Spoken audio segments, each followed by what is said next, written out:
अलीगढ़ हिंदूवादी भाजपा सरकार एवं योगी जी जैसा गौभक्त मुख्यमंत्री होने के बावजूद जनपद में अभी तक गो त्रासदी पर अंकुश नहीं लग रहा है। जिला प्रशासन केवल पत्रावली में गौ संरक्षण सिद्ध करके संतुष्ट है एवं निरंकुश रहते हुए गौहित के कार्यों की अवहेलना कर रहा है। हमारी उपरोक्त संस्था गत 20 वर्षों से गौ संरक्षण के कार्य में परस्पर प्रयासरत है, किंतु जिला प्रशासन द्वारा अनावश्यक उपेक्षा के चलते अपने लक्ष्य की ओर अग्रसर होने में असमर्थ है। हमारी संस्था द्वारा योगी सरकार की गोरक्षा नीति से प्रभावित होकर एवं तत्कालीन पशुपालन मंत्री श्री लक्ष्मी नारायण के मौखिक वक्तव्य अनुसार U0 सरकार से गौरक्षा के इस पुनीत कार्य में सहयोग करते हुए 1000 निराश्रित गौवंश की सेवा सुरक्षा स्वीकार की तथा वर्ष 2019 में निजी संसाधनों से 3 गौशालाओं का निर्माण किया, जिसमें सरकार की फूटी कौड़ी नहीं लगी। केवल ₹0.30 प्रतिदिन भरण पोषण एवं अन्य सरकारी मानदेय जो जिला प्रशासन को ईमानदारी से भुगतान करना चाहिए था, ताकि हम जैसे गौभक्तों को प्रोत्साहित किया जा सके और कुव्यवस्था में प्राण छोड़ते गौवंश को राहत होती।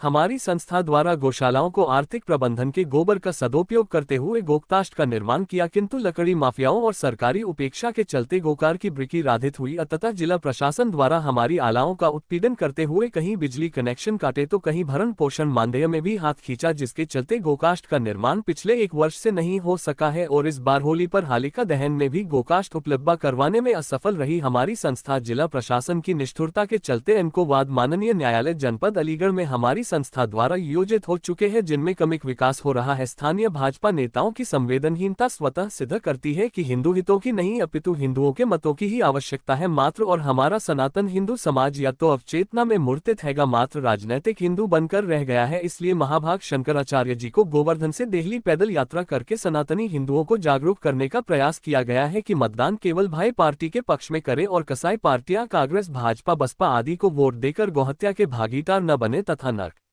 दुर्भाग्य की बात है कि हमारे अलीगढ़ जनपद से कोई राष्ट्रीय भाई दल चुनावी मैदान में नहीं है। अतः हम सभी सनातनी हिंदू गौभक्त अपना समर्थन श्री केशव देव गौतम, जो कि स्वतंत्र हिंदूवादी ईमानदार छवि के मालिक है तथा भ्रष्टाचार उन्मूलन के संकल्प को लेकर चुनावी मैदान में उतरे हैं, जिनका चुनाव चिन्ह चप्पल है, इनको तन मन धन से अपना प्रत्याशी घोषित करते हैं। भगवान से प्रार्थना है कि कसाई दलों को पराजय, अब भाई केशव देव को विजय प्राप्त हो।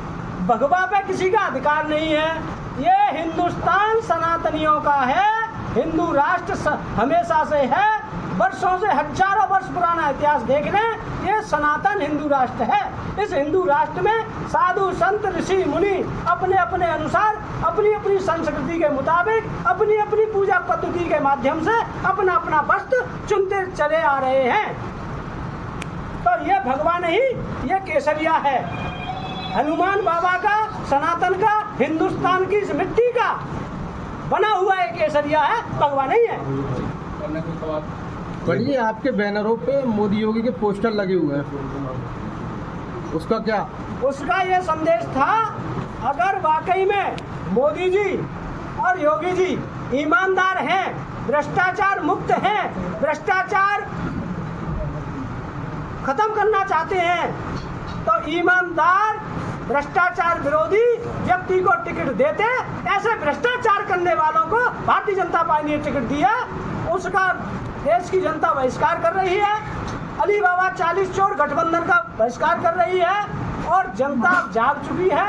ईमानदार, निष्ठावान और भ्रष्टाचार के खिलाफ बोलने वाला व्यक्ति को ही अब के जनता वोट करेगी, और जिसका समर्थन अलीगढ़ से मेरे बड़े भाई और अधिवक्ता सरदार मुकेश सैनी जी और राकेश जी गौ सेवक ने शुरुआत कर दी है।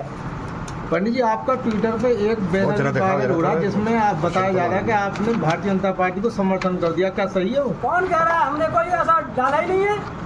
ट्विटर पे आजकल वायरल हो रहा है। कोई नहीं, हमारा कोई समर्थन नहीं किसी को। हम क्यों करेंगे समर्थन? अली बाबा 40 चोरों का समर्थन नहीं करेंगे, विनाश करेंगे। तो ये क्या औचित्य था कि योगी और मोदी का फोटो लगवाना? ईमानदार को टिकट देने के लिए, लेकिन ईमानदार को टिकट नहीं दी, भ्रष्टाचारी लोगों को टिकट दी भारतीय जनता पार्टी ने। इतिहास उठा लो। ये गौशाला की स्थापना कब हुई है? गौशाला की स्थापना कब हुई? गौशाला की स्थापना कब हुई? ये बाबूजी को पता है। उद्देश्य उद्देश्य तो एक तो ये जिला प्रशासन की और यहाँ जो तथाकथित भाजपा अपने आप को हिंदूवाद कहती है उसके चरित्र को उजागर करना के साथ हमारे साथ तो ये गुजरी है। हमने खुद भाजपा को वोट दिया था पिछली बार तक, लेकिन हमारे साथ इतने पुण्य कार्य में जहाँ हमारे मुख्यमंत्री उत्तर प्रदेश के खुद बहुत बड़े गोभक्त हैं और उसके बावजूद जिला प्रशासन जो है वो यहाँ पर अलीगढ़ में हमारी गौ माताएँ यहाँ पर पूर्णतः उपेक्षित हैं। 1000 गोवंश तो मेरे पास है, प्राइवेट में शायद अकेला राकेश कुमार रामसनी शुरू में आया और अब तक वही रह गया, जहाँ पर इन्होंने गवर्नमेंट सरकार से कह के लिया कि हम सेवा करेंगे। हमने गौशालाओं का निर्माण किया, लेकिन सरकार की फूटी कौड़ी मिलेगी और हमारे पास तीनों गौशालाओं में 1000 गोवंश निराश्रित गोवंश सुरक्षित है और 3 साल से 4 साल से लगातार सेवा भी पा रहा है। तो सबसे महत्वपूर्ण बात यह है, हमने अलीगढ़ की जनपद की वीरभूमि से एक मुकदमा दिया है जो सरेआम गौशाला गौ माताओं के संग बलात्कार होता है। हमने अकेला मुकदमा दिया अलीगढ़ से, इसकी कोई चर्चा नहीं करता है। कोर्ट में मुकदमा डाला तो हमारे सीजेएम बोले कि ये कौन सा मुकदमा हुआ। अरे मुकदमा ये हुआ कि जब नगर निगम के पास व्यवस्था है, सरकार के पास व्यवस्था है, तो गौ माताओं को संरक्षण क्यों नहीं दिया जा रहा है। केवल गौ माताओं के नाम पर ढोंग करके और जो वोट लिया जा रहा है राजनीतिक हिंदू बनाकर, तो उस राजनीतिक हिंदू को हम राजनीतिक हिंदू को जमीन धरातलीय हिंदू बनाकर और उसका समर्थन कर रहे हैं।